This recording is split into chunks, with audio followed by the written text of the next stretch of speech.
الآن مش يتدخل سياسين بن شعبان الموصلي اللي هو سي ان اسيستون دو ريشيرش في الانستيتوت ميشيل فيي Université Paris Panthéon à Assas. Merci beaucoup, Monsieur le Président. Merci beaucoup encore pour cette invitation, Alid ou Flikré. Je suis très ravi, je suis très content d'être là aujourd'hui pour vous présenter mes recherches. Je suis particulièrement intéressé pour vous présenter cette contribution à plus d'un titre. D'abord, car je suis convaincu que ce sujet nous touche personnellement en tant que Tunisien et en tant que juriste. Donc le traitement juridictionnel des étrangers nous touche en tant que Tunisiens parce que nous connaissons tous des amis de la famille qui ont migré en Europe. Peut-être que nous-mêmes, parfois, on est destinés à le faire. Et il nous touche aussi en tant que juriste parce que ce sujet va nous permettre de questionner nos compréhensions, ce qu'on a appris sur le droit dès la licence. Cette présentation se base sur une expérience que j'ai effectuée au tribunal administratif de Paris entre septembre 2023 et janvier 2024, où j'ai participé en tant qu'aide à la décision à la formation de jugement des étrangers, donc au tribunal administratif. Mon propos va également adopter une méthodologie critique et décoloniale pour essayer de mettre en perspective les politiques migratoires avec les sciences humaines et sociales. Donc par rapport à ma positionnalité, je parle ici en tant que juriste, mais aussi en tant que Tunisien qui vit en France, qui vit à l'étranger, qui subit donc les mesures de police, de discipline, comme tous les étrangers en France. Donc je subis ce dont quoi je vais parler après. Donc je ne prétends pas dans cette présentation à la neutralité axiologique. Donc pour traiter du traitement juridictionnel des étrangers, je me base sur deux hypothèses de départ, deux axiomes. Le premier, c'est que être étranger n'est pas une donnée innée, ce n'est pas une donnée naturelle ni biologique. La deuxième hypothèse, c'est que le droit administratif, la loi, les tribunaux produisent les étrangers et ils produisent l'illégalité. Donc, qu'est-ce qu'un étranger? Le Code de l'entrée et du séjour des étrangers et du droit d'asile définit l'étranger par tout ce qui n'est pas français. L'étranger est toutes les personnes qui n'ont pas la nationalité française, qu'ils soient étrangers, migrants ayant la nationalité d'un autre pays, ou qu'ils soient apatrides. C'est l'article L110-3 du Code de l'entrée et du séjour des étrangers et du droit d'asile. Ensuite, pourquoi est-ce que je dis que c'est le droit qui produit l'étranger? C'est pourquoi le droit produit la migration? Parce que les codes successifs, les lois qui vont être adoptées, vont créer de multiples catégories que l'étranger va essayer de s'y conformer. Et pourquoi je dis que le droit produit l'illégalité? C'est qu'il y a une complexification intense du droit des étrangers, du contentieux. Et donc il est très difficile aujourd'hui, même pour un professeur de droit, même pour quelqu'un qui est spécialiste, de se retrouver parmi toutes les réformes et toutes les décisions de justice, que ce soit de la juridiction administrative ou des juridictions internationales. En France, par exemple, il y a à peu près une loi sur la migration tous les 2 ans. Donc à partir de ces postulats, mon intervention va servir à s'interroger sur le rôle du juge dans cette production de l'étranger. Est-ce qu'à partir du moment où on dit que le droit va produire de l'étranger, va produire l'illégalité, est-ce que le juge va jouer un rôle moteur? Est-ce qu'il va participer à cette production juridique? Ou bien plutôt il va jouer un rôle de protecteur des droits des individus et protecteur des droits des étrangers? Pourquoi s'intéresser au juge administratif? Il y a, à mon avis, deux raisons qui vont expliquer cet intérêt. D'abord, c'est la massification du contentieux. Aujourd'hui, en France, 50% du contentieux traité par les juges administratifs a trait aux étrangers. C'est-à-dire qu'un dossier sur deux concerne soit les séjours, soit l'éloignement des étrangers. La Cour nationale de droit d'asile est la juridiction la plus active en France. Donc, premièrement, le premier intérêt, c'est que le droit des étrangers concerne 50% du contentieux administratif.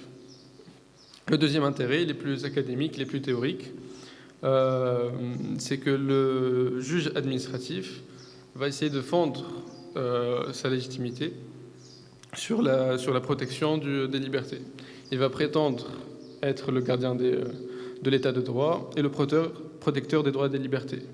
On dit souvent que le juge administratif, après avoir longtemps servi l'administration, il va commencer à servir les individus. Donc, il y a plusieurs réformes qui vont dans ce sens, notamment l'introduction des référés liberté, les référés suspension au début des années 2000. Et même dans la doctrine, on va présenter le juge comme Hercule. C'est l'image que donne Ronald Dworkin. Donc, le juge serait cette institution qui protège les droits et les libertés. Donc, ma contribution aujourd'hui va chercher à évaluer cette représentation ou bien à réfuter cette idée d'un juge qui serait le champion de la protection des libertés, ou s'il l'est, dans quelle mesure. Quand j'ai travaillé au tribunal administratif, quel était le type de dossier que je devais traiter, c'était souvent lié au séjour. Donc les étrangers en situation irrégulière vont demander leur séjour à l'administration, et c'est la préfecture, c'est le préfet qui détient un pouvoir de régularisation. La régularisation, c'est quoi? C'est le passage de l'irrégularité vers la régularité, le passage de l'illégalité vers la légalité. Et le préfet détient de larges pouvoirs pour ce passage-là. Et si le préfet refuse, c'est un acte administratif.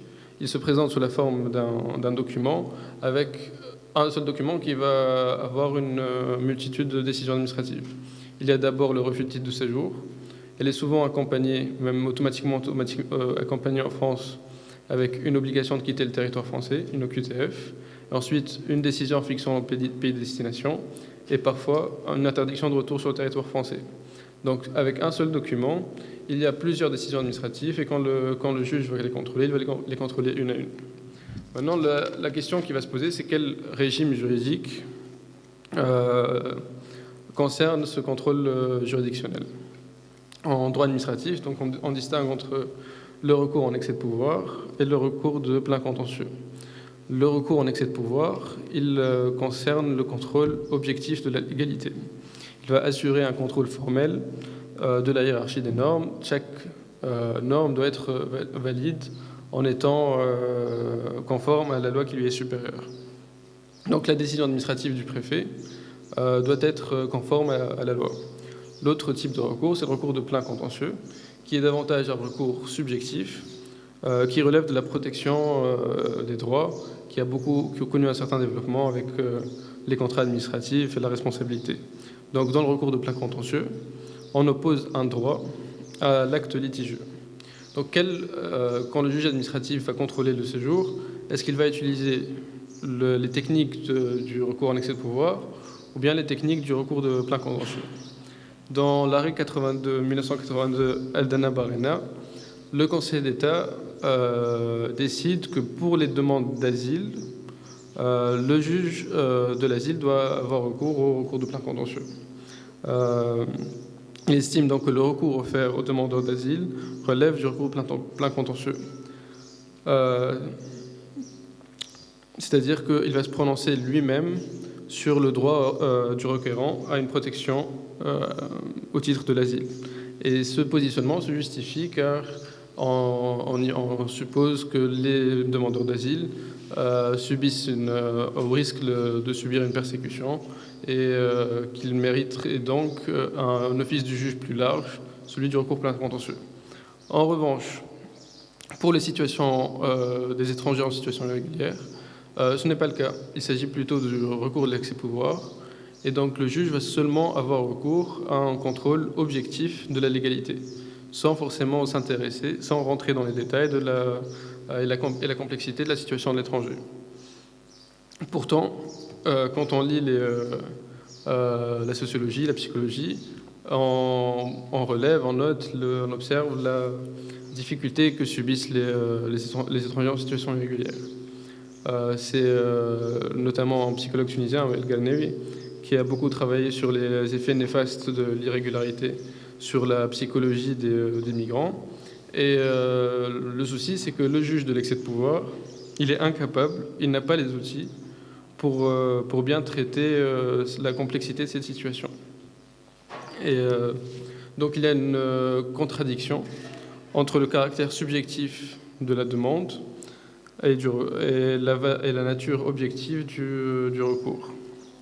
Donc, la question aussi qui se pose, c'est est-ce qu'il serait opportun de permettre au juge administratif d'avoir recours au plein contentieux plutôt qu'à l'excès de pouvoir? À mon avis, c'est difficile d'abord pour des raisons qui relèvent de la pratique. Comme j'ai dit, la massification du contentieux est tellement large que le juge des étrangers n'a pas le temps de rentrer dans les détails de chaque dossier. Et ensuite, même si c'était le cas, à mon avis, ça serait peu efficace pour les demandes d'admission au séjour. Pourquoi ce serait peu efficace? Parce que, intrinsèquement, cette idée de régularisation et cette idée d'admission au séjour relève de la souveraineté de l'État-nation.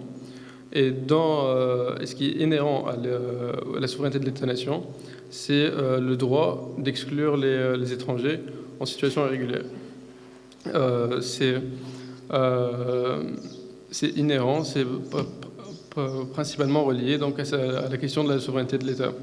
Et donc le pouvoir du juge de régularisation, c'est la traduction quotidienne et la traduction administrative de ce droit de l'État-nation à admettre les étrangers ou les exclure. Donc, si le préfet détient de larges pouvoirs, c'est que le contrôle du juge administratif est automatiquement restreint. Et donc, le contrôle du juge administratif va se limiter à l'erreur manifeste d'appréciation. Donc plus le préfet détient de larges pouvoirs dans l'appréciation de la situation des étrangers, moins le juge administratif pourra contrôler son appréciation. Donc comme il n'y a pas de droit à l'étranger à la régularisation, il y en a très peu, le juge va censurer seulement les erreurs les plus grossières. Et même dans ces cas précis, c'est l'étranger qui doit présenter, qui supporte la charge de la preuve. Donc, quand on va en préfecture ou quand on va déposer un recours devant le tribunal administratif, on est accompagné souvent d'un sac à dos rempli de dossiers avec tous les documents, les preuves de présence, les fiches de paie, le contrat, etc. Car c'est l'étranger qui supporte la charge de la preuve. Et donc l'ensemble de ces jurisprudences de la juridiction administrative, du Conseil d'État, etc., comme ils vont sanctionner que les manquements les plus graves, ils vont perpétuer une distinction du discours médiatique, du discours politique entre le bon migrant et le mauvais migrant, avec le bon migrant qui serait celui qui travaille, celui qui est en situation régulière et qui participe à l'effort national, et le mauvais migrant qui doit être stigmatisé, qui profite des avantages de la France, etc. etc. Donc ce discours raciste et médiatique qui existe est validé par la réticence du juge à mieux contrôler les décisions administratives.